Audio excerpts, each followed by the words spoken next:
सबसे हल्का मंत्र पहले हमें बता दे तो पावरफुल हम बता दें।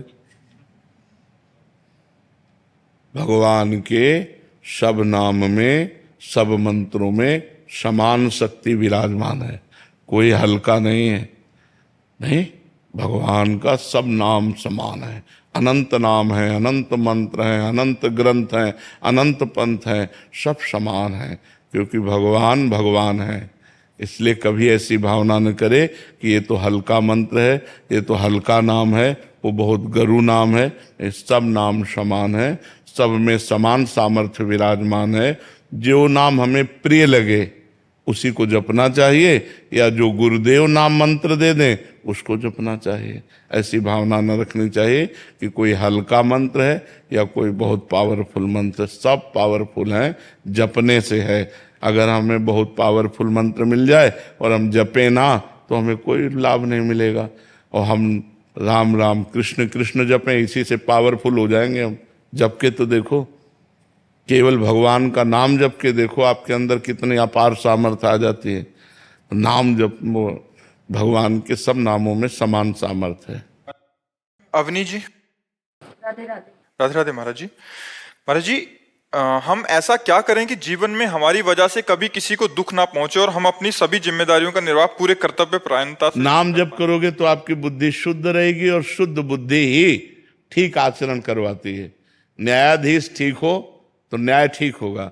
न्यायाधीश बुद्धि है, इस पूरे शरीर में निर्णयात्मक फाइनल करने वाली बुद्धि है। अगर हमारी बुद्धि शुद्ध, तो अगर बुद्धि शुद्ध है तो वो ऐसे ही आचरण कराएगी जिससे सबका मंगल होगा, जिससे सबको सुख पहुंचेगा। पर बुद्धि शुद्ध करने के लिए हमें नाम जप की आवश्यकता है, और नाम जप करने के लिए हमें भोजन पवित्र की आवश्यकता है। अगर भोजन पवित्र है, नाम जप चल रहा है, तो हमारा विचार पवित्र होगा। विचार पवित्र होंगे तो हमारे आचरण अच्छे होंगे, आचरण अच्छे होंगे तो सबको सुख मिलेगा।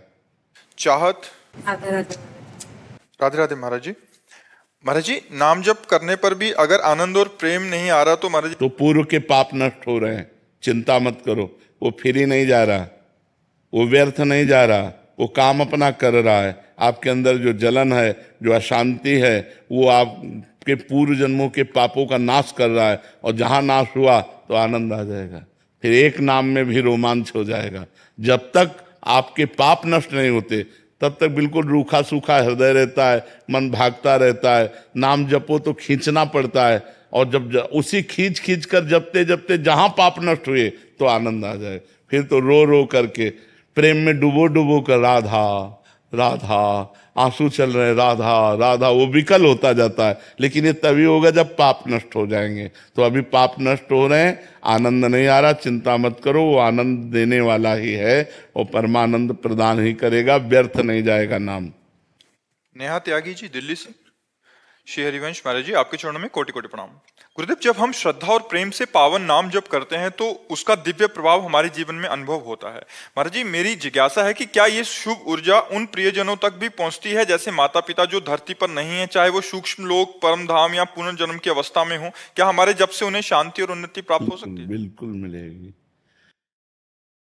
इस शरीर से जिसका जिसका संबंध रहा है, यदि ये पाप कर्म करेगा तो उन संबंधियों को दुख पहुंचता है, और यदि पुण्य कर्म करेगा तो सुख पहुंचता है।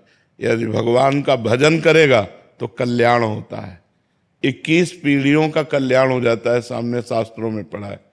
तो माता पिता को तो भगवत कृपा प्राप्त हो ही जाएगी, यदि डट के भजन किया जाए और अपने को भगवत प्राप्ति हो जाए तब। ये तब है, 2-4 माला से नहीं है। ये निरंतर भजन करते हुए जब हम भगवत प्राप्त हो जाते हैं तो हमारा कुल धन्य हो जाता है। सो कुल धन्य उमा सुन, जगत पूज्य सुपनीत, श्री रघुवीर परायण, जिह जन उपज विनीत। भगवान शंकर कहते हैं, हे उमा सुनो, वो कुल धन्य हो जाता है जिसमें विनय संपन्न गंभीर गुण वाला भगवान का भक्त पैदा होता है। जो निरंतर भगवान का नाम जप करता है वो अपने कुल को पावन कर देता है। नाम प्रसंग कहे तो उपदेश, जहाँ या धर्म धन्य सो देश, धन्य सो कुल जेहि जन्म भयो, धन्य सो तात, धन्य सो माय, संतत सकल सुनो चित लाए, श्री हरिवंश प्रताप। जो भगवान नाम जप करता है, भगवान नाम श्रवण करता है, भगवान नाम कीर्तन करता है, वो जिस देश में वास करता है वो देश धन्य हो गया। जिस कुल में जन्म लेता है वो कुल धन्य हो गया। माता पिता हैं वो धन्य हो गए, तो धन्य धन्य हो जाता है। सा तरति सा लोकांतार्यति, वो खुद तर सकता है, खुद तर जाता है, लोगों को तार देता है जो भगवान का भजन करता है। भजन में बड़ी सामर्थ्य है, पर डट के भजन करे।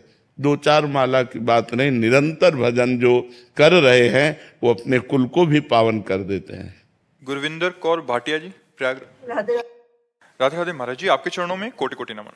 महाराज जी, मैं गुरु ग्रंथ साहिब जी का नित्य पाठ करती हूँ। जैसे कि गुरु ग्रंथ साहिब में लिखा है और आप श्री के श्रीमुख से भी सुना है कि हमेशा प्रभु का सिमरन करो, संतों के प्रति सेवा भाव रखो। मेरा सवाल है कि घर गृहस्थी वाले प्रभु का स्मरण करते हैं तो एक ध्यान अंदर से रहता है कि प्रभु हमारे परिवार की पर दृष्टि रखिएगा, बच्चों को सद्बुद्धि दीजिएगा। महाराज जी, ये अच्छा है, इसमें कोई परेशानी नहीं, बहुत अच्छा है।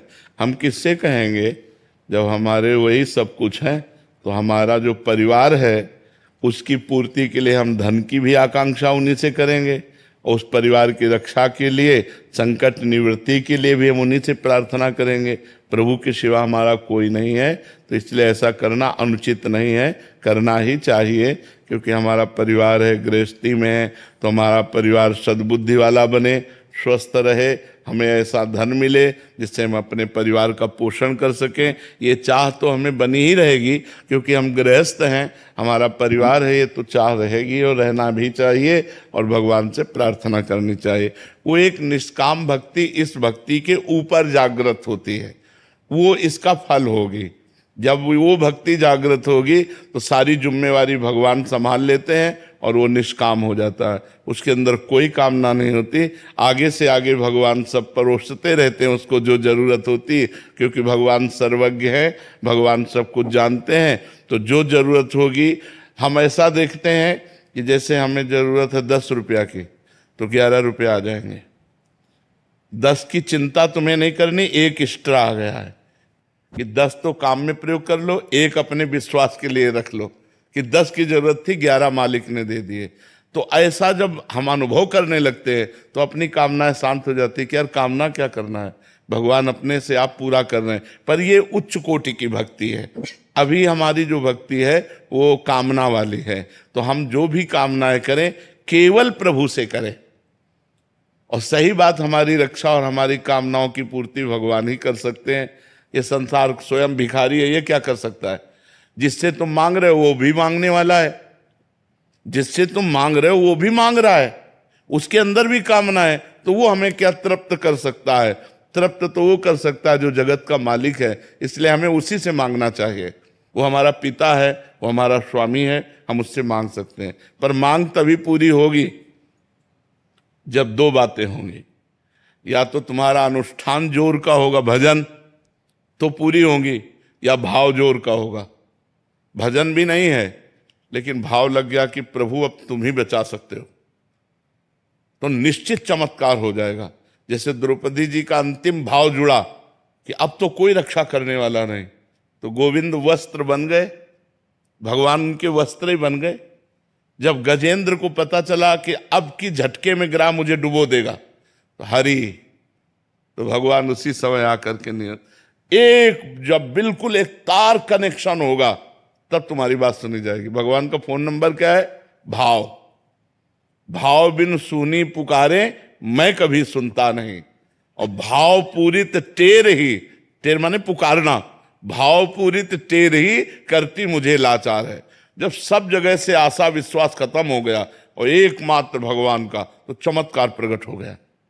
जीवन में वही भक्त आगे बढ़ पाता है जब उसे भगवान की कृपा का अनुभव होता है कि इतनी बड़ी कृपा, मुझे इतना दुलार भगवान कर रहे हैं।